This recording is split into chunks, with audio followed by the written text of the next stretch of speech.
آج 2-3 بار مجھے یاد دلایا گیا ہے کہ ہم تعداد میں تھوڑے اور یہ کوئی بری بات نہیں ہے. تعداد میں تھوڑے ہونے اور ایمان میں بڑے ہونے بہت فرق ہے. تو جب تک ہم اپنے ایمان میں قائم ہیں، دیکھیں ایمان میں قائم ہونے کا مطلب یہ نہیں ہوتا کہ ہم اپنی ذات میں مکمل یا ہم اپنے کردار میں راست باز ہیں. ہم سب گنہگار ہیں.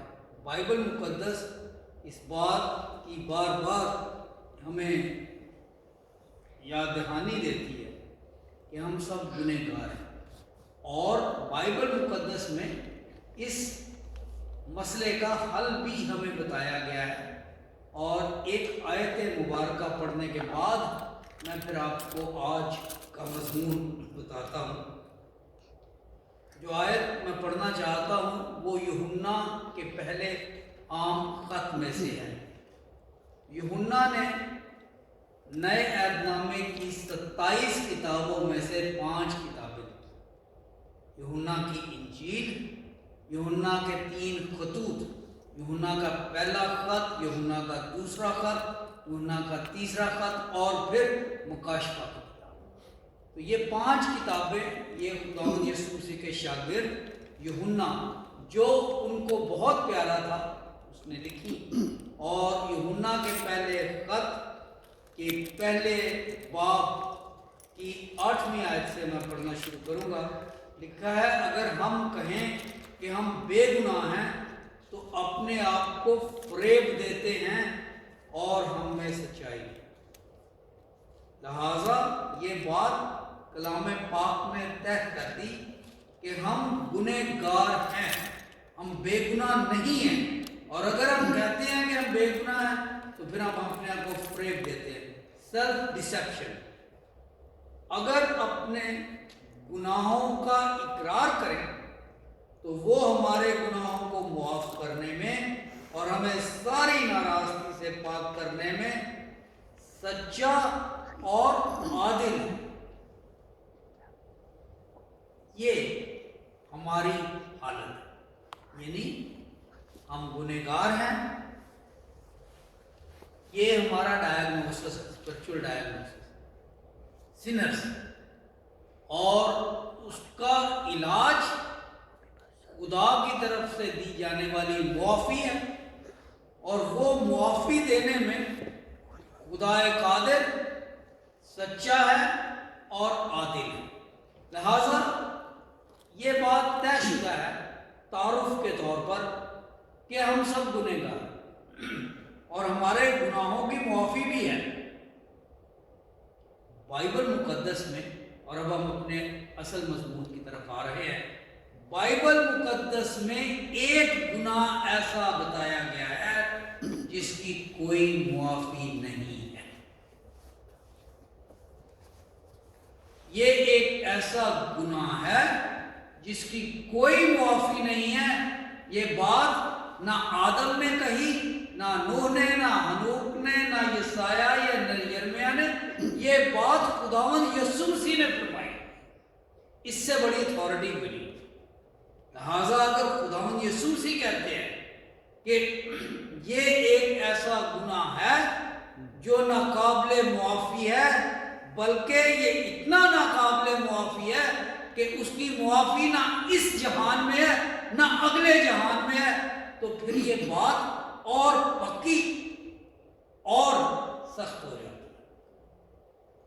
خداوند یسوع مسیح نے فرمایا کہ یہ گناہ، جس کا آج ہم تھوڑا سا مطالعہ کریں گے، وقت محدود ہوتا ہے، لہٰذا بات کو سمجھنے کے لیے ادھر ادھر سے کاٹ برید کرنی پڑتی ہے.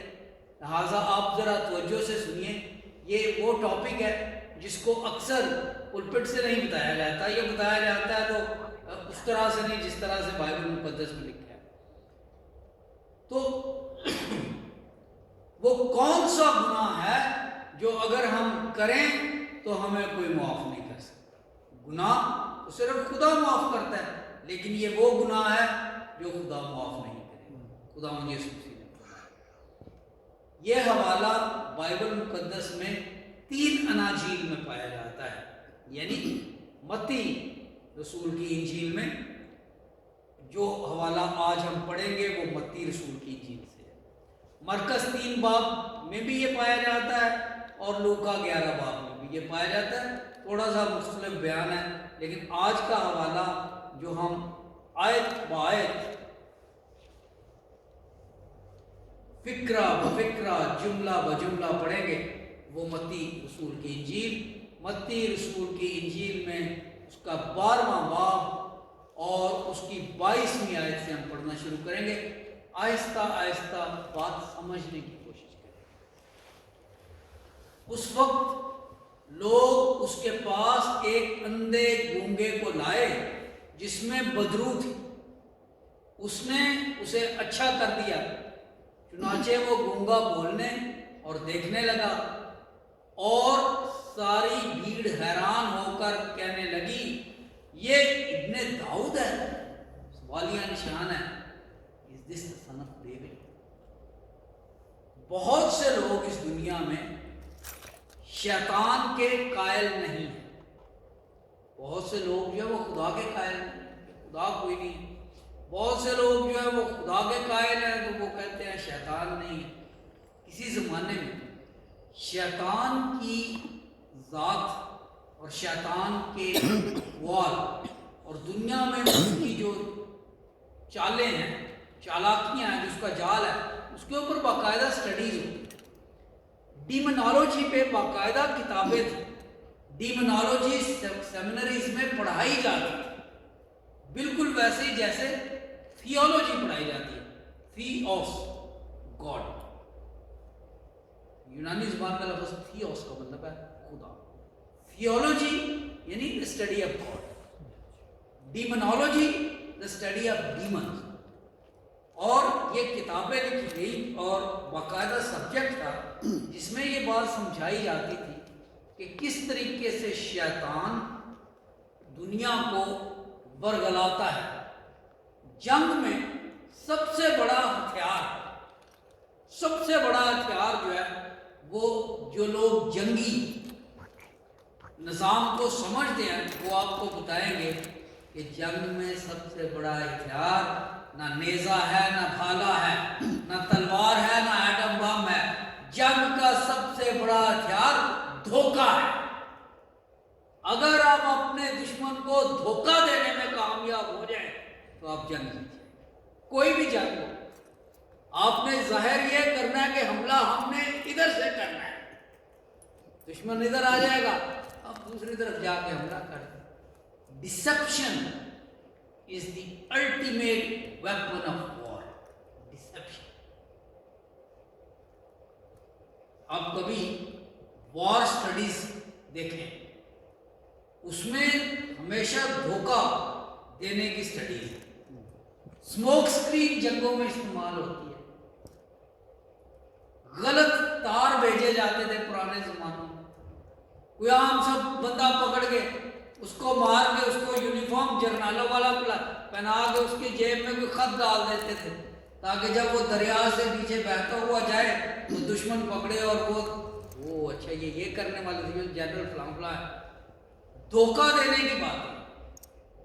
If you can deceive your enemy, you can conquer۔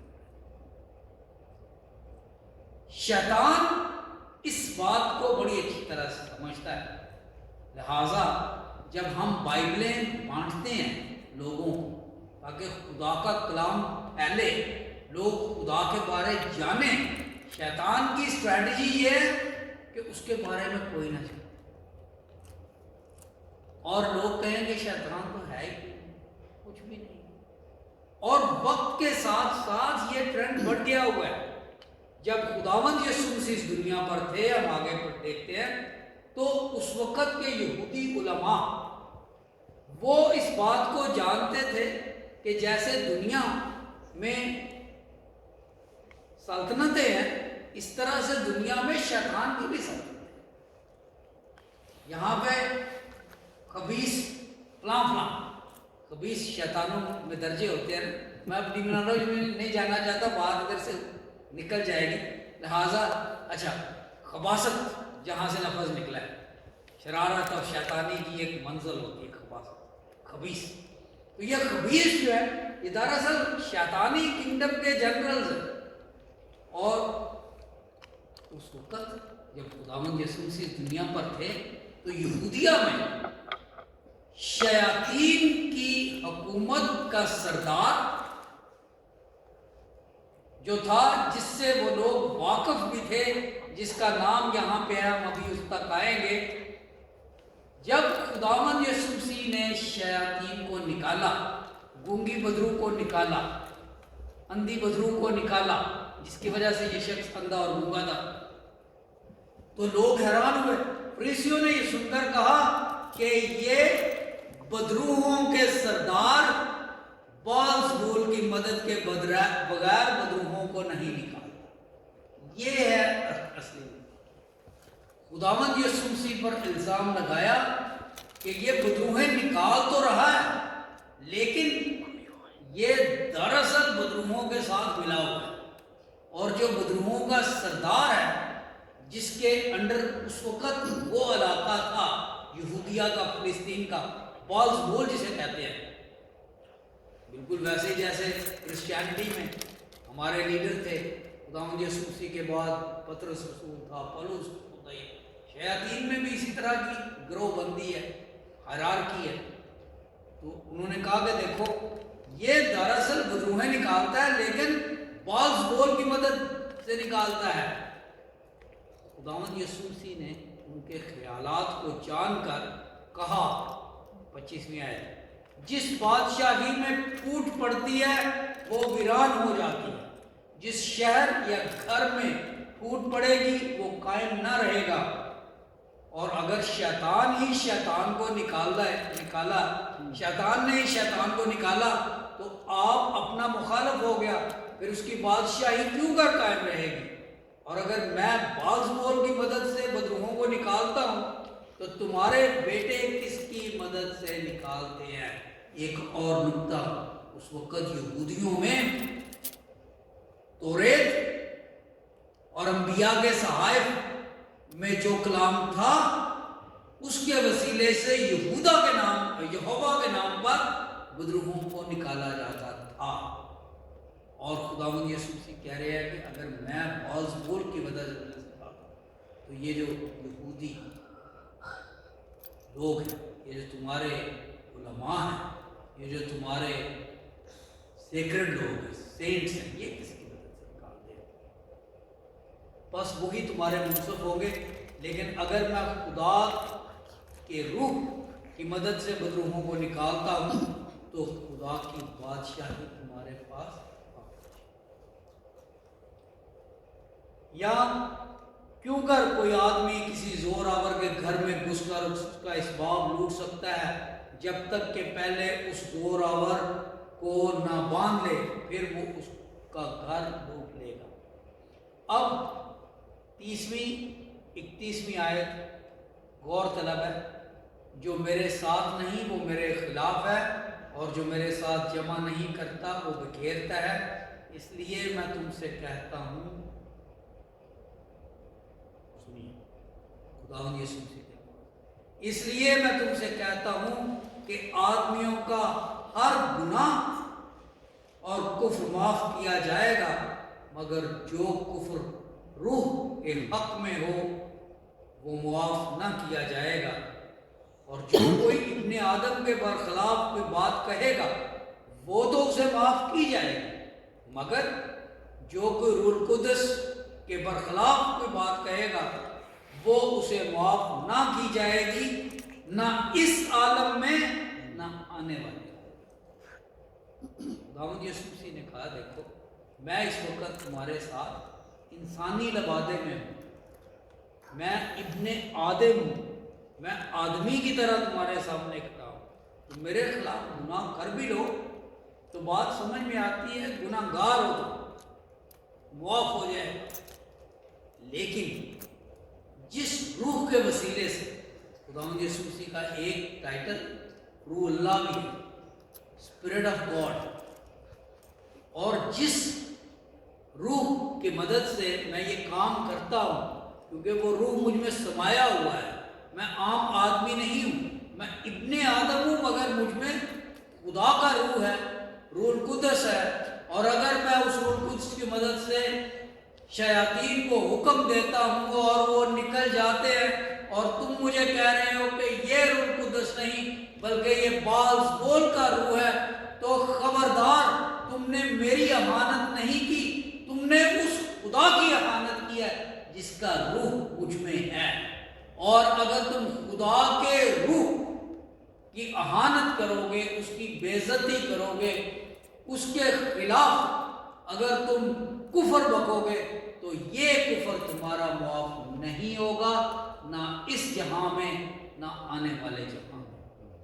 Bible مقدس میں صرف ایک گناہ ہے جس کی معافی نہیں، اور وہ یہ گناہ ہے۔ چونکہ ہم سب آدم کی اولاد ہیں، ہم سب گرے ہوئے لوگ ہیں، روحانی طور پر پست لوگ ہیں، ہم سے گناہ ہوتے ہیں، لالچ آ جاتا ہے ذہن میں، دل میں نفرت آ جاتی ہے،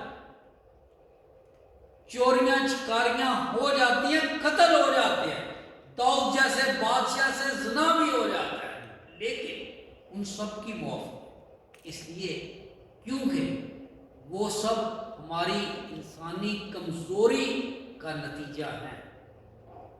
ہم 10 احکام اس لیے نہیں رکھ سکے تھے، شریعت پر اس لیے پورا نہیں اتر سکے تھے، کیونکہ ہمارے اندر انسانی کمزوری، وہ جو ہمارے ابتدائی گناہ کی وجہ سے بدیت ہے، وہ ہماری فطرت پر طاری ہو جاتی ہے، لہٰذا اور خداوند یسوع مسیح اس بات کو جانتے تھے، بیٹا جا تیرے گناہ معاف۔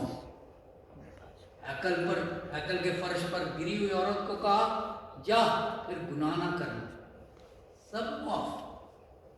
لیکن فریسیوں کو انہوں نے سمجھایا، باز آؤ تم اپنی نالائکیوں سے، اپنی شرارتوں سے باز آؤ، تم خدا کے روح کے کام کو دیکھ کر یہ کہہ رہے ہو کہ یہ بعض کی وجہ سے ہو رہا ہے۔ This is unforgivable۔ یہ بائبل مقدس کی بڑی عمیق باتیں ہیں، اور جیسے میں بھی کہہ رہا تھا کہ یہودیوں میں ڈیمونالوجی کی باقاعدہ اسٹڈی، کرسچن تھیولوجی میں بھی اس کی ایک الگ برانچ ہے جس کو ہم سمجھتے ہیں، بہت کم اس میں بات ہوتی ہے، لیکن شیاطین جو ہے ان کا ایک نظام ہے، بالکل ویسے جیسے پاکستان کی حکومت میں پنجاب کا کوئی صدر ہے، یہاں کا کوئی وزیر ہے وغیرہ، پوری دنیا کو شیاطین نے اس طرح سے اپنے لحاظ سے۔